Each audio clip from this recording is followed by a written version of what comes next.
Mi tesis de grado se llamó Rebeca, la novia de Bogotá.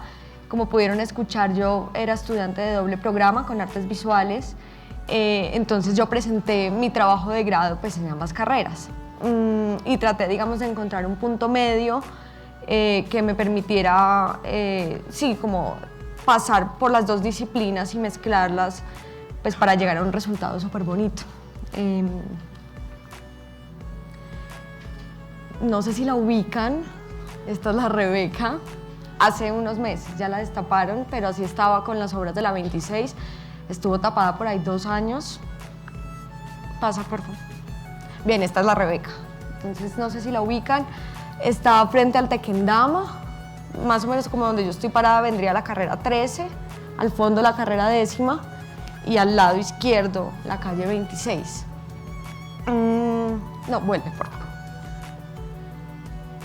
El mejor consejo que yo pude recibir a la hora de empezar mi trabajo de grado, porque por supuesto cuando yo llegué a las clases iniciales me sentía muy perdida, no sabía qué quería hacer y le tenía mucho miedo a la palabra tesis y digamos todo lo que eso conlleva.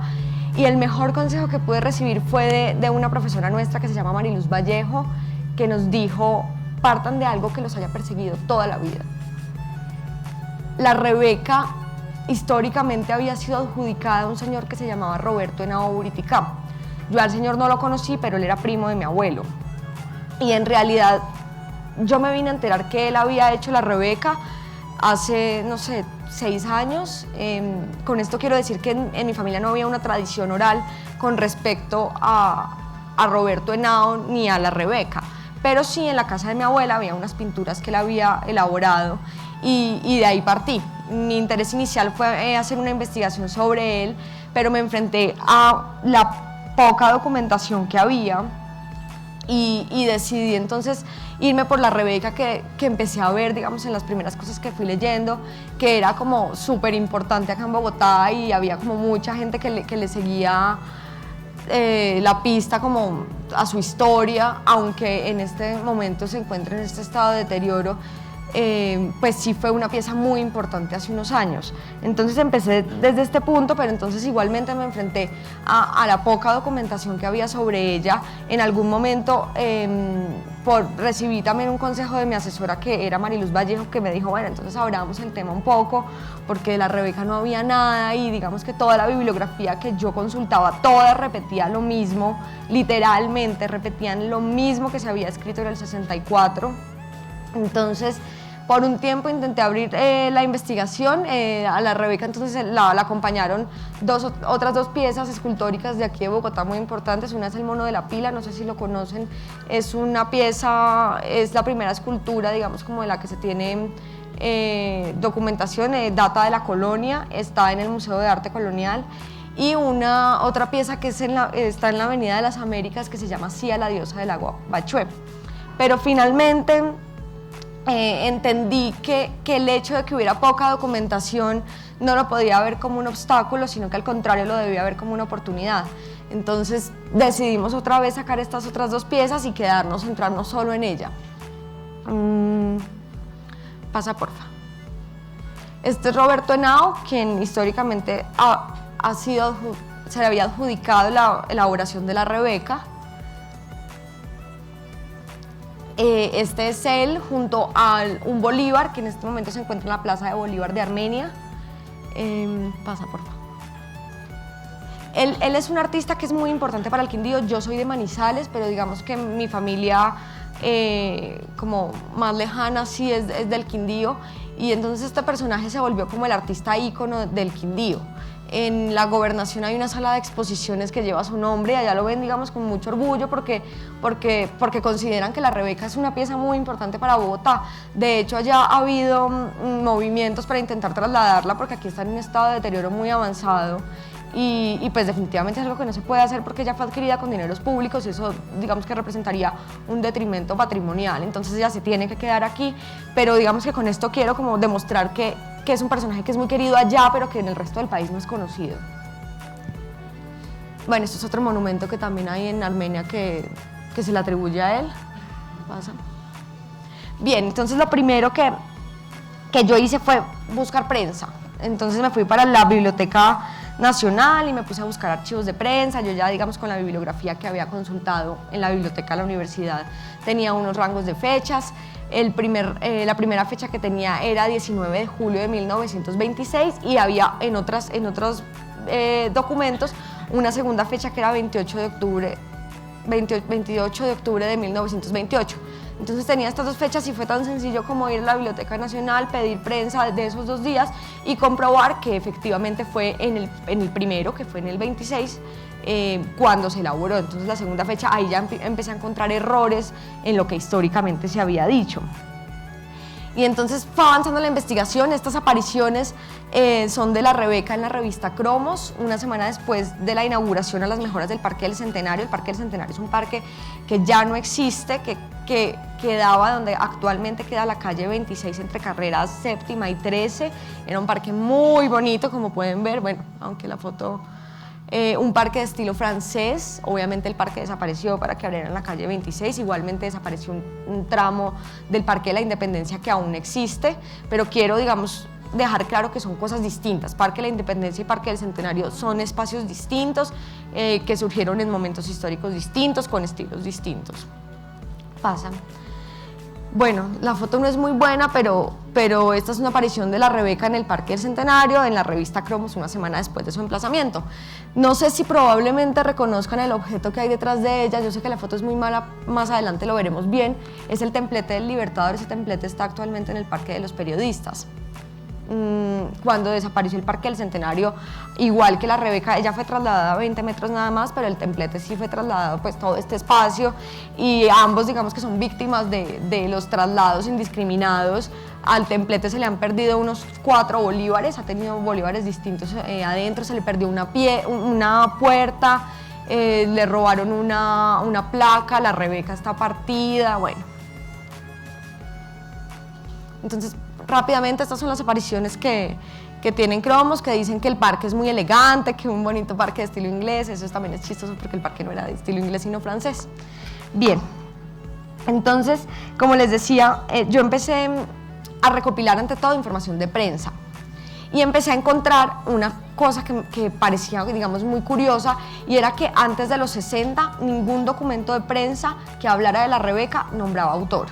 Y ningún documento de prensa que hablara de Roberto Henao Urtica nombraba a la Rebeca. Hablaban de otras piezas, pero no lo relacionaban. Hasta 1964. Entonces yo empecé a sentir que eso no podía ser una coincidencia, que tenía que haber un error, y me obsesioné. Y creo que esto es algo muy importante a la hora de uno hacer un proyecto propio, es obsesionarse y desvelarse por quedarse pensando en qué va a pasar, qué voy a encontrar. Entonces me fui para el Archivo General de la Nación. Les recomiendo mucho que vayan allá, es un lugar espectacular, es fácil entrar, hay muchas cosas, hay cosas increíbles. Yo desearía como devolver el tiempo y pasar, haber ido más y haber buscado más, porque de verdad es un lugar fascinante. Cuando yo empecé a tener dudas, yo busqué a una señora que, digamos, era autoridad en el tema de la Rebeca, porque ella fue la que la restauró en el 2002. Entonces, obviamente, para ella hacer la restauración, ella tuvo que hacer una investigación. Y yo la busqué y le dije, mira, estoy dudando de esto. Y ella me respondió tajantemente, no hay que dudar de lo que históricamente se dice. Entonces, pues, yo me llevé una gran desilusión, pensé que de alguna forma me iba a apoyar en mis dudas. Pero entonces lo que hice fue irme a buscar documentación para demostrarle que yo tenía razón, y esto fue lo primero que encontré, una factura del Tesoro Nacional. Esta factura es del 21 de julio de 1926 y dice que el Tesoro Nacional le paga a Luis Luquinelli el valor de una estatua denominada Rebeca, situada en la fuente central del Parque del Centenario, según un contrato que se acompaña. Cita contrato, pero no hay, no estaba acompañado, no estaba cerca. Entonces yo, bueno, cuando me encontré esta factura, obviamente me puse muy contenta y llegué entonces a mostrársela a esta señora que se llama María Fernanda Urdaneta, que es muy querida, pero es conservadora, es muy conservadora, y fui a mostrársela y me dijo, esto no es una prueba, porque ¿qué dice? ¿Por qué están pagando? Por la ubicación, por la importación, por la hechura, bueno, tantas cosas podían estar pagando. Entonces yo, muy decepcionada, me fui otra vez para el Archivo General de la Nación. Bueno, les comento un poco cómo es el asunto allá. En el archivo está desordenado, pero de verdad vale la pena ir.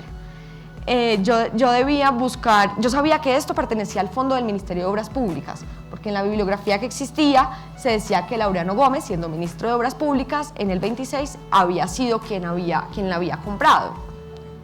Entonces fue tan sencillo como buscar documentos del Fondo de Obras Públicas, pero el problema es que eso no está digitalizado, es decir, el índice no está digitalizado, entonces uno debe buscar en un libro que tiene 5.000, es decir, es un libro que tiene un índice de 5.000 libros, de 5.000 folios, de documentos que van desde 1895 hasta 1945, o sea, un tramo gigante de tiempo, y los libros, digamos que mezclaban cualquier cosa, lo empastaban con cualquier cosa adentro. Entonces, yo el contrato, que ya se los muestro, lo encontré en un libro que se llamaba Edificios Nacionales. Fue como un poco un golpe de suerte. Y digamos que este proceso también me ha demostrado que hay cosas que lo buscan a uno, y así fue. Probablemente yo pude no haber encontrado el contrato, perdí muchas idas, llegaba a mi casa pensando, yo estoy buscando algo que no existe, y de pronto por las noches decía, no, pero es que tiene que existir, si ahí hablan de un contrato, tiene que existir. Y pues nada, tampoco es que me haya metido 6 meses a vivir allá, pero sí fui un par de veces y había días que salía muy triste porque no encontraba nada. Pasa, por favor. Entonces finalmente encontré ese contrato, casualmente lo encontré el día que dije no vuelvo más, porque yo tenía 2 asesoras. Entonces mis asesoras me decían, escriba. Y yo no quería empezar a escribir porque yo sabía que esto existía. Y yo decía, pero es que yo no me siento lista porque ¿qué voy a escribir? Entonces una de ellas me decía, no, pues deja en duda la autoría. Y yo decía, pero es que para mí no es suficiente dejarla en duda, yo quiero demostrar que no era de él. Y el día que fui al Archivo General y dije, ya no puedo perder más el tiempo, tengo que empezar a producir, lo encontré. Y el contrato básicamente, de nuevo, le paga Luis Lucchinelli, les digo, ejecutar y colocar, esas son las 2 palabras que estaba buscando, por su cuenta y riesgo, en el lugar que les sea indicado, una estatua artística denominada Rebeca, de mármol blanco de Carrara, Italia, cuya altura desde la base hasta la extremidad superior es de 1 metro con 60 centímetros. La estatua arrodillada tiene en la mano derecha una ánfora y en la izquierda una concha marina en actitud de recoger agua en el estanque. La base está adornada con flores de loto, es ella, tiene unos errores menores, la Rebeca es un poco más alta que 1,60 m, y el ánfora y la concha están cruzadas de mano, pero pues digamos que un abogado no tiene por qué saber eso.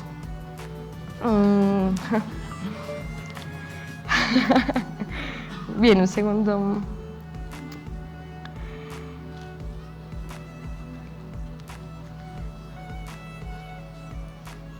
Bueno, entonces este contrato, digamos que sirvió para demostrar que había habido un error histórico. Luis Lucchinelli era un apoderado de la marmolería italiana de Tito Ricci. Tito Ricci era un comerciante italiano. Yo sé que él tuvo algo que ver con las medias Ricci.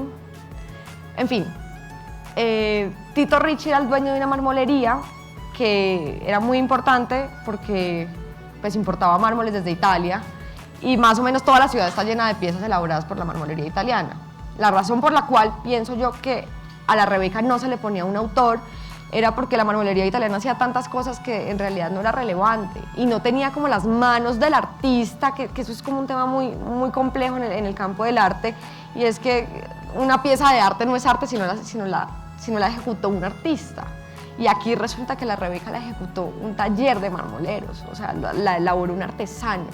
Entonces eso tiene, digamos que, cosas muy complejas.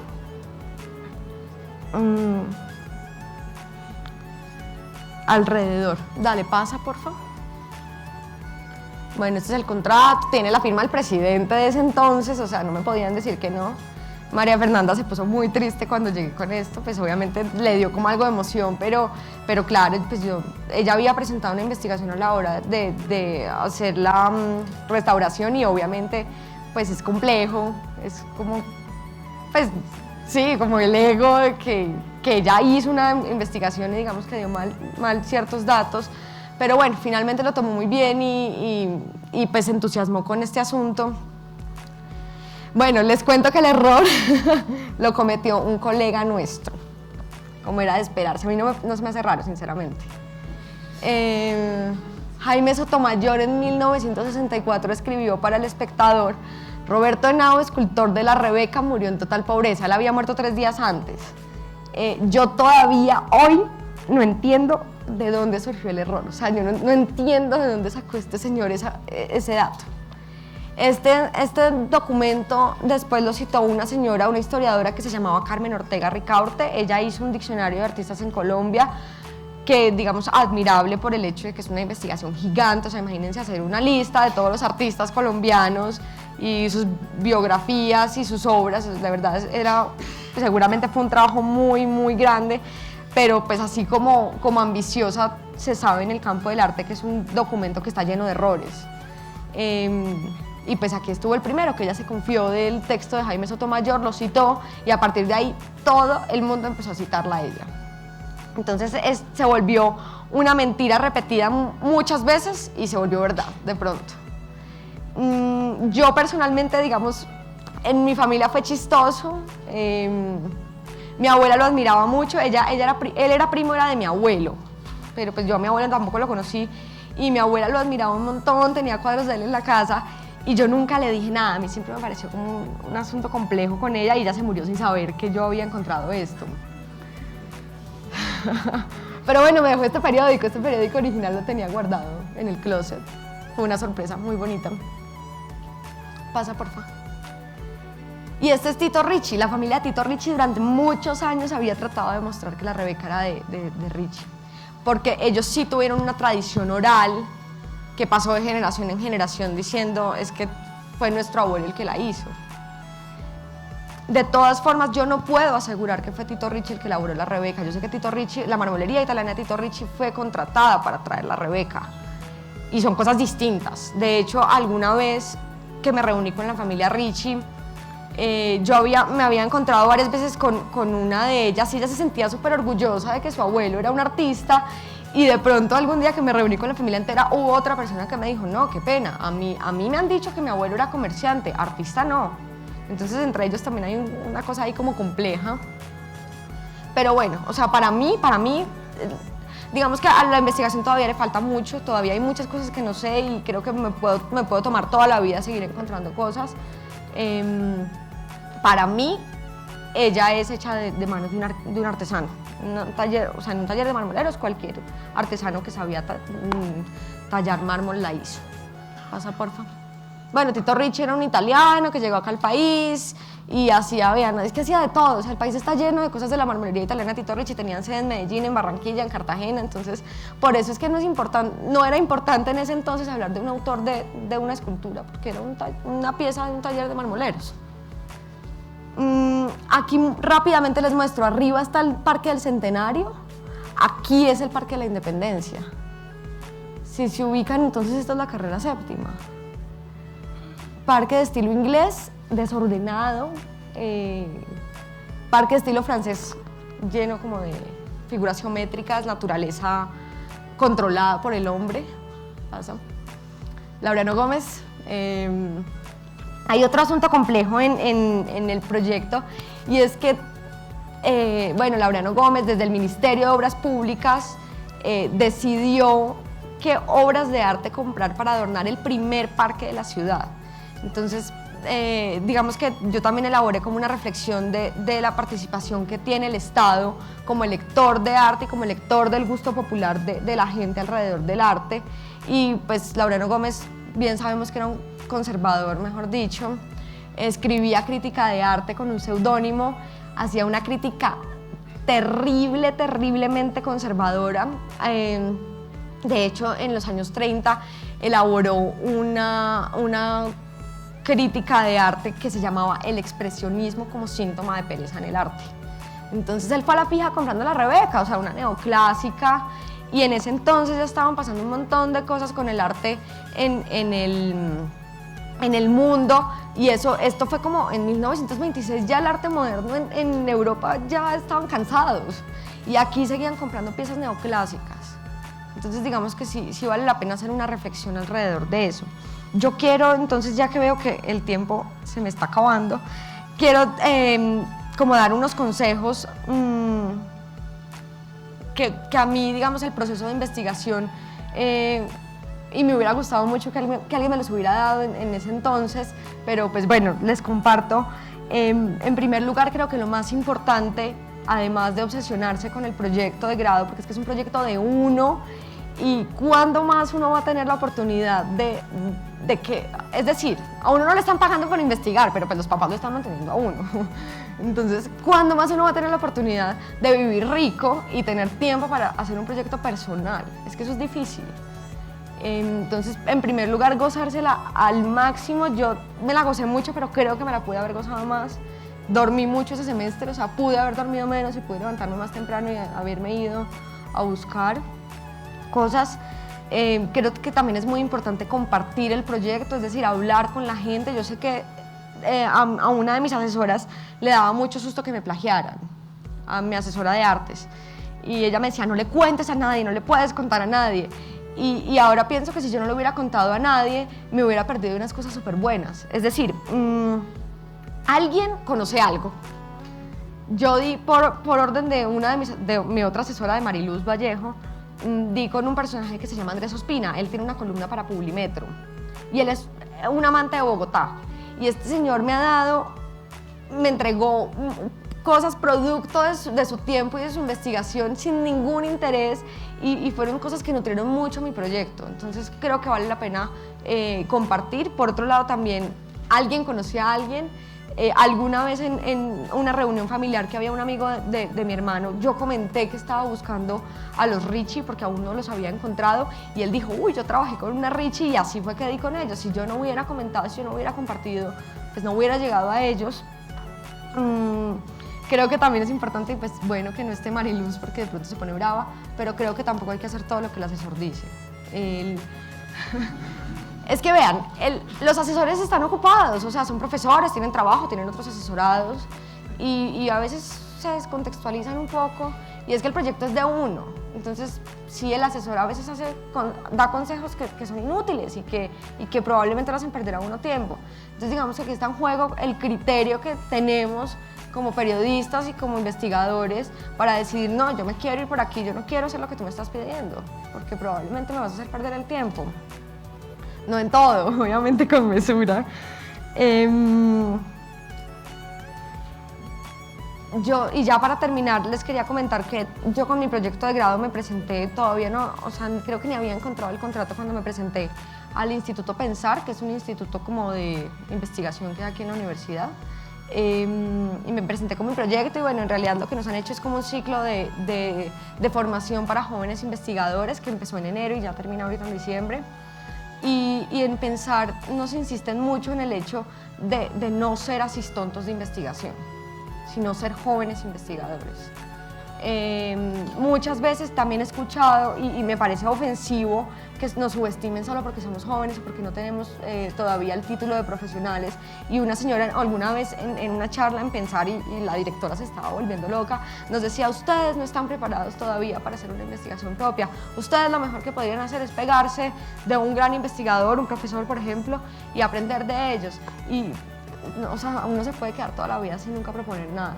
Entonces creo que vale la pena como dar el chance por uno mismo, ser ambiciosos, pensar en un proyecto grande que si no se termina no importa, o sea, tenemos la vida entera para hacerlo, y un proceso de 2 años pues puede dar conclusiones parciales que son útiles igual.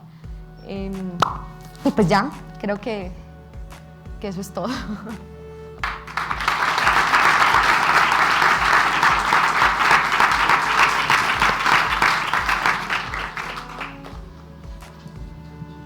Seguimos entonces con una ronda de preguntas a Juanita. Los que quieran levantan la mano y ahí están sus monitores con los micrófonos.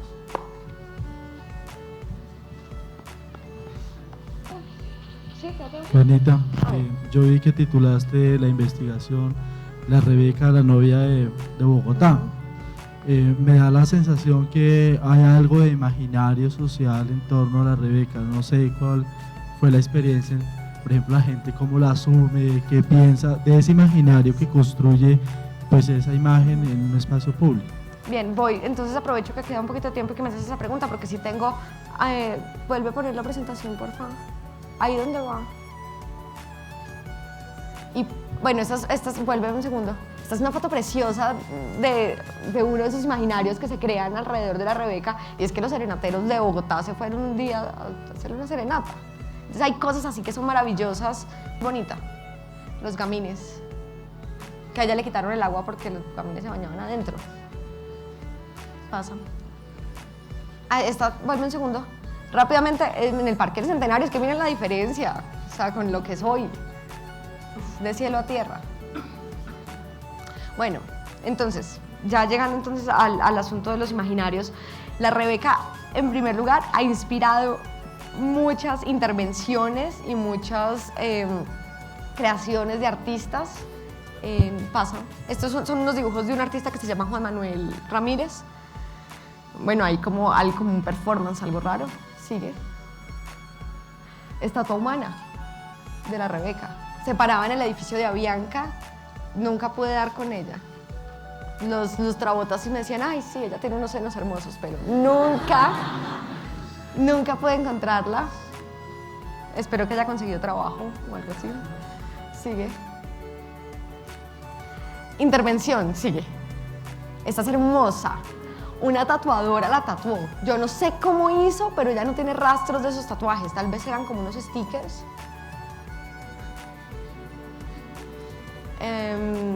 Estampilla. Sigue. ¿Recuerdan esa campaña? Eso fue una campaña que lideró como Alejandra Borrero, que era una campaña como por el cáncer de seno, o sea, en contra del cáncer de seno.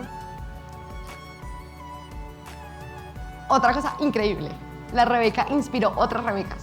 Esta Rebeca está en el Museo Nacional, supuestamente es de 1930. Dice autor anónimo, ni idea. Es mucho más chiquita, es como de la mitad del tamaño de la que está en la calle. Pasa. Otra Rebeca, en una casa, ni idea. Es de una colección privada, vuelve atrás. De una colección privada, la familia dueña de esta Rebeca no quiere hablar porque intentaron estafarlos alguna vez que intentaron venderla, entonces están como con mucho cuidado, pero si saben quién la tiene, me cuentan. Esto es lo importante de compartir. Mundo Aventura. Es horrible. Es muy fea. Hicieron como una pequeña Bogotá. Entonces, Pereira, otra Rebeca. Durania Norte de Santander. Esto es divino, restaurada, o sea, les quedó pues muy bonita, supongo. Rebeco, también en Durania Norte de Santander. Bien, pero digamos que con eso quería demostrarte que sí, ya, si quieres pasa rápidamente. Bueno, este es el estado. Vuelve atrás un segundo, atrás. Esta es una serie de fotografías muy bonitas vuelve atrás, de una señora que decidió bañarse en la Rebeca. Sigue un poco eso hacia adelante, yo no sé en qué punto sigue. Bueno, ese es el estado actual, después de que la destaparon, está muy dañada. Ella hay que meterla en un lugar cerrado. Es una lástima, porque obviamente yo no soy muy partidaria de que el arte esté en lugares privados o al interior de museos, porque no todo el mundo tiene acceso a eso. En cambio, sí tiene acceso a la calle, pues, pero es que el material, o sea, en Europa las piezas de mármol están al interior de museos y en la calle hay réplicas de resina. Espero entonces que se quede la Rebeca en la cabeza de todos ustedes, porque es muy triste. Yo en el proceso de investigación me di cuenta que en el imaginario de la gente de mi generación no existe la Rebeca, y ella sí fue una pieza muy importante durante alguna época de la historia.